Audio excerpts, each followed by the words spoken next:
भले ही आज हमारी धरती पर 87 लाख स्पीशीज मौजूद हैं, मगर ऐसा नहीं है कि स्टार्टिंग से ही धरती पर इतनी ही स्पीशीज मौजूद थी, जिसका अंदाजा आप इस बात से लगा सकते हैं कि जहां आज हाथी और व्हेल वर्ल्ड के सबसे बड़े जीव हैं, वहीं डायनासोर इनसे कई गुना बड़ा हुआ करता था, जिसने धरती पर हजारों साल तक राज किया था। मगर एक दिन अचानक डायनासोर धरती से विलुप्त हो गए।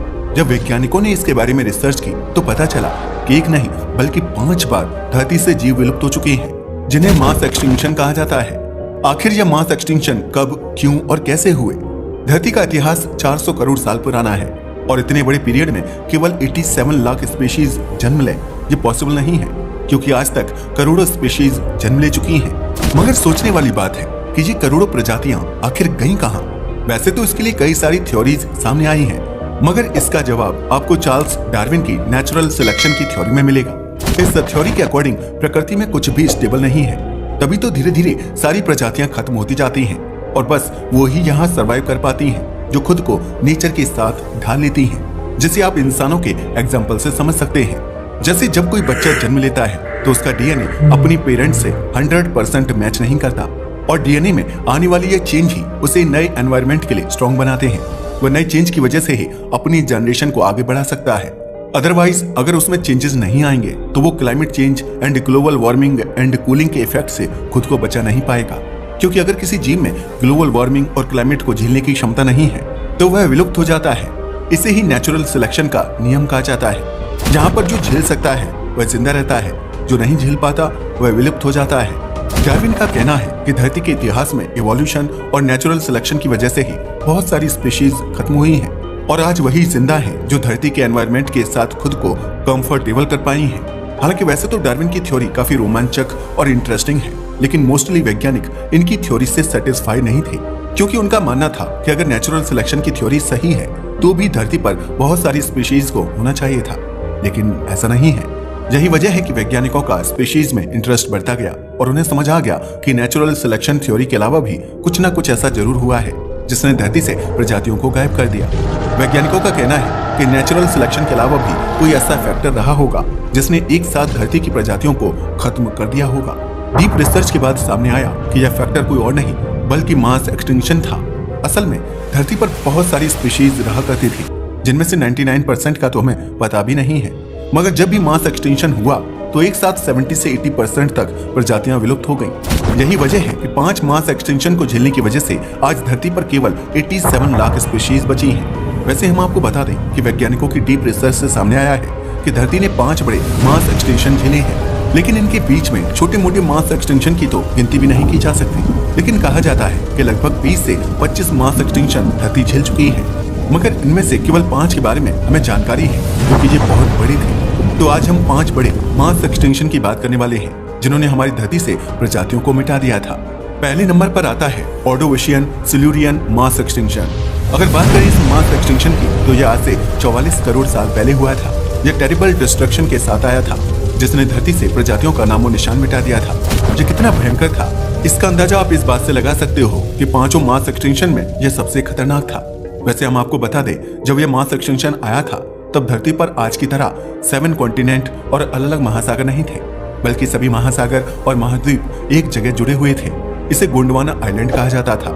इस मास एक्सटेंशन की शुरुआत आज के नॉर्थ अमेरिका और साउथ अमेरिका वाले हिस्से से हुई थी, जिसका रीजन क्लाइमेट चेंज था। असल में क्लाइमेट चेंज की वजह से समुद्र में बर्फ जमनी शुरू हो गई थी और जल्द ही पूरी धरती बर्फ से ढक गई थी। इस समय धरती अपने एक्सियल झुकाव की वजह से सूरज से सबसे ज्यादा दूरी पर थी, जिसके कारण उसे 15 से 20% कम सूरज की रोशनी मिल रही थी, जिसने इस एक्सटेंशन को और भी भयंकर बना दिया था। और जैसे जैसे पानी पर बर्फ जमती जा रही थी तो डिजोल्व ऑक्सीजन भी बाहर एटमॉस्फेयर में आने लगी थी। इस ऑक्सीजन की वजह से एटमॉस्फेयर में कार्बन डाइऑक्साइड जैसी ग्रीन हाउस गैस का कंसंट्रेशन कम होने लगा था। और जैसा कि आप जानते ही हो कि ग्रीन हाउस गैस धरती पर तापमान को नियंत्रित करती है, मगर जब इनका कंसंट्रेशन ही कम हो जाएगा तो धरती का टेम्परेचर गिरना तो तय ही था। यही वजह है कि धरती का टेम्परेचर और ज्यादा गिरने लगा, जिसकी वजह से धरती पूरी तरह से बर्फ का गोला बन गई और आज जिसे नीला ग्रह कहा जाता है वह स्नोबॉल की तरह दिखने लगा। यह मास एक्सटेंशन हजारों साल तक चला। इससे छुटकारा तब मिला जब धरती का ऑर्बिट सही कंडीशन में आया और सूरज की तेज रोशनी ने यहाँ जमी बर्फ को पिघला दिया।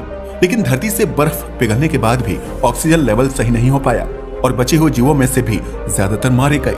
इस मास एक्सटेंशन की वजह से धरती और समुद्र के मोस्टली जीवों का नाश हो गया था और 85% से ज्यादा प्रजातियां खत्म हो गई थी। बाद में धीरे धीरे धरती ने अपनी रफ्तार पकड़ी और यहाँ पर नई नई प्रजातियों का जन्म हुआ। अब धरती पर एक बार फिर जीवन आता है, लेकिन फिर दूसरा मास एक्सटेंशन आ जाता है जिसका नाम है लेट डेवोनियन एक्सटेंशन।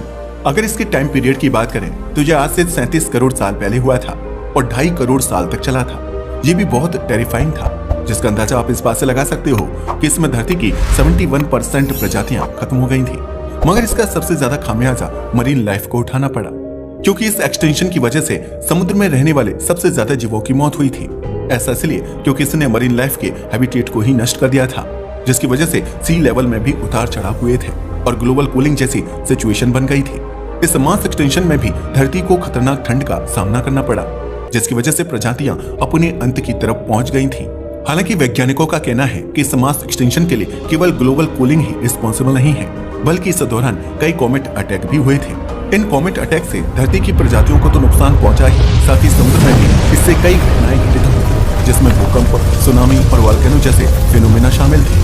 कहा जाता है कि इस मास एक्सटेंशन में बहुत सारे नेचुरल डिजास्टर्स एक साथ आ गए थे, मगर फिर धीरे धीरे टाइम गुजरता है और ये मास एक्सटेंशन भी चला जाता है।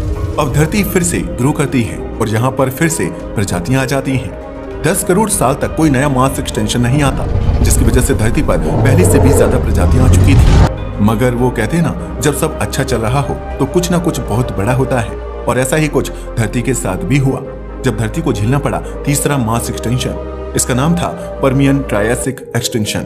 अगर इस मास एक्सटेंशन की बात की जाए तो यह आज से 25 करोड़ साल पहले आया था।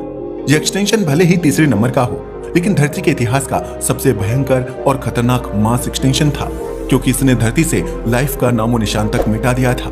इस मास एक्सटेंशन के दौरान धरती पर मौजूद 96% प्रजातियों का खात्मा हो गया था, जिसकी वजह बने वोल्केनो, क्योंकि वोल्केनो के फटने से कार्बन डाइऑक्साइड और जहरीली गैसों के निकलने से आसपास सब कुछ तबाह होता चला गया। ऐसा इसलिए क्योंकि ज्वालामुखी फटने से लावा बाहर आता रहा, जिससे आसपास के जंगलों में भी भयंकर आग लग गई। इसकी शुरुआत साइबेरिया से हुई थी और साइबेरिया में भयंकर जंगल मौजूद है, जिससे ये आग लगातार फैलती रही और इसने भयंकर रूप ले लिया।